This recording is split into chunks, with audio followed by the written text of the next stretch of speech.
Good afternoon, reception.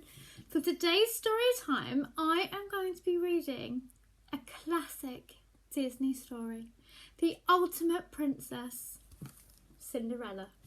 I can't wait to read this. I just love Cinderella. She's the ultimate princess, isn't she? Alright, are you sitting comfortably? Well, then we're ready to begin. Once upon a time, there was a beautiful girl named Cinderella. She was so kind that even the mice and the birds were her friends. Each morning the birds woke her from her sweet dreams with their song. Cinderella lived with her cruel stepmother and her two stepsisters, Anastasia and Drizella. They treated her like a servant. Cinderella had to do all the cooking and sewing and washing and scrubbing. Her stepsisters never did any work. One day, a royal messenger came to the house. He brought a letter from the king. The stepmother read the letter. The king was giving a royal ball for the prince that night. Every girl in the kingdom was invited. That means I can go, Cinderella said. But her stepsisters laughed. Oh. Imagine Cinderella dancing with the prince, Drizella cackled. She's only fit to dance with a broom, added Anastasia. But the letter says every girl is invited, Cinderella insisted. So it does, the stepmother agreed. You may go, if you get all your work done, and if you can find something to wear. Oh, thank you, said Cinderella. She quickly ran up to her room. Cinderella pulled out a dress out of her trunk. This was my mother's dress, she told the mice. Isn't it lovely? It just needs some decoration.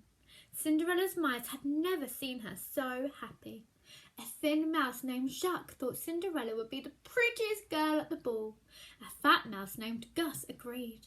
Cinderella took her sewing basket. I'll need a sash and some beads, she added. Just then her stepmother shouted, Cinderella! Cinderella hurried downstairs. Cinderella, wash the floors, her stepmother ordered. But I washed them yesterday, Cinderella said. Well, wash them again, snapped the cruel woman, and dust the drapes and clean the windows and finish the sewing. The mice felt sorry for Cinderella. Cinderella, do this! Cinderella, do that! Jack said. Cinderella will never have time to fix her dress. Then her stepmother won't have to let her go to the ball. Poor Cinderella, Gus agreed. Poor Cinderella indeed. One of the mice had an idea. Why don't we fix the dress for Cinderella?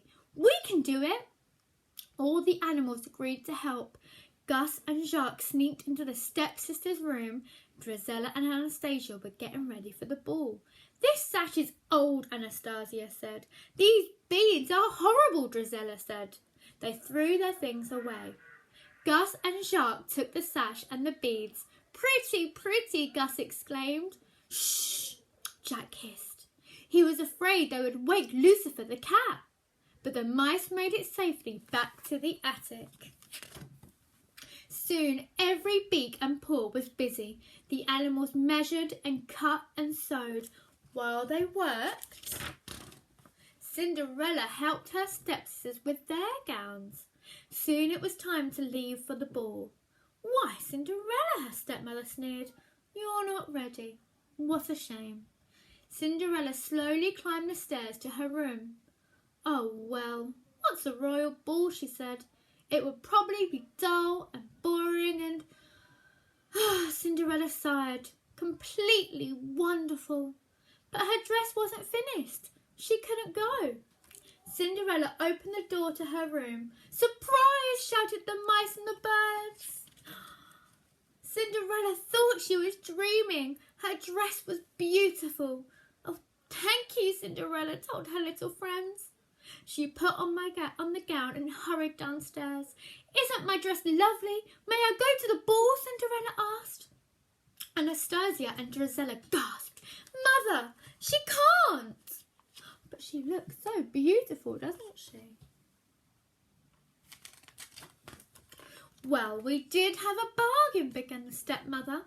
At that moment, the sisters recognised the things they'd thrown away. My sash, Anastasia wailed. My beads, Drizella shrieked. The sisters tore at Cinderella's gown.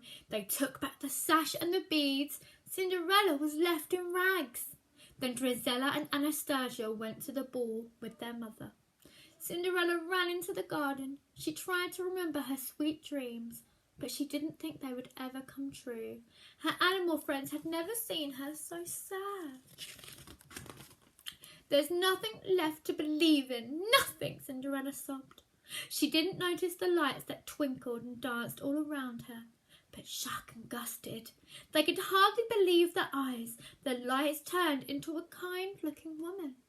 The woman patted Cinderella's head. She said, "You must believe in something, or I couldn't be here.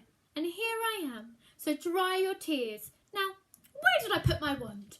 The woman was Cinderella's fairy godmother. Everything she needed to help Cinderella was right in the garden. The fairy godmother waved her wand. Bibbidi-bobbidi-boo. 4 mice became 4 white horses. Bibbidi-bobbidi-boo. A pumpkin turned into a beautiful coach. A horse became the coachman, and a dog became the footman. The fairy godmother was very pleased. "Hop in, my dear, we can't waste time," she urged. "Don't you think my dress—" Cinderella began. "Good heavens, child, you can't go like that," said the fairy godmother. Bibbidi-bobbidi-boo. Suddenly, Cinderella was wearing the gown of her dreams, and on her feet she wore glass slippers. The fairy godmother said, "Like all dreams, my magic must end. At midnight, the spell will be broken." Look how beautiful Cinderella is now. Cinderella promised to be home before midnight. Off she rode to the ball. The ball had already begun, and the king was not very happy. He wanted his son to marry. The prince had danced with all the girls at the ball, but he had not fallen in love with any of them. "Love at first sight only happens in fairy tales," the Duke told the king. At that moment, Cinderella made her entrance. The prince stared in wonder. Here was the girl of his dreams. The prince asked Cinderella to dance. Cinderella and the prince danced around the ballroom. Everyone wondered about the beautiful girl. "Do we know her?" Drizella asked. "The prince seems to," Anastasia said jealously. "There is something familiar about her," the stepmother said. When the dance ended, Cinderella and the prince walked in the garden. They were falling in love, and suddenly the clock began to strike midnight. "I must go," cried Cinderella. "But wait," called the prince. Cinderella couldn't wait, though. As she fled, she lost one of her glass slippers. The prince showed the glass slipper to the Duke. "Find the girl whose foot fits this slipper. I will marry her," the prince said. Meanwhile, Cinderella's dress had become rags again. The coach was now a pumpkin, and the horses had become mice again. The coachman and the foot had turned back into a horse and a dog. All Cinderella had left was one glass slipper. The Duke searched the entire kingdom for the girl whose foot fit the slipper. Soon everyone knew that the prince would marry that girl. When Cinderella heard this, she got a dreamy look in her eyes. The stepmother saw the dreamy look. She didn't want Cinderella to marry the prince. So she locked Cinderella in her room. The stepmother put the key in her pocket and left. Gus and Jacques saw everything. "We've got to get that key," Jacques cried. Gus agreed. The 2 brave mice managed to get the key from the stepmother's pocket. They struggled to get the big, heavy key up the tall stairs. Jacques and Gus had to hurry. The Duke had just arrived. His footman carried the glass slipper. Anastasia tried on the slipper. Her foot was much too big. Drizella tried next. She couldn't even fit her toes into the slipper. "Are there any other ladies in the house?" asked the Duke. "There is no one else," the stepmother answered. The Duke was about to leave when Cinderella came down the stairs. Jacques and Gus had freed her. "May I try on the slipper?" she asked. But the cruel stepmother tripped the footman. The footman fell, and the slipper broke. Luckily, Cinderella had the other glass slipper, and of course it fit perfectly. Cinderella and the prince were soon married. It was Cinderella's dream come true. Jacques and Gus weren't surprised because they always knew that if you keep on believing, that's just what dreams do. The end. What a lovely story. I hope you really enjoyed this.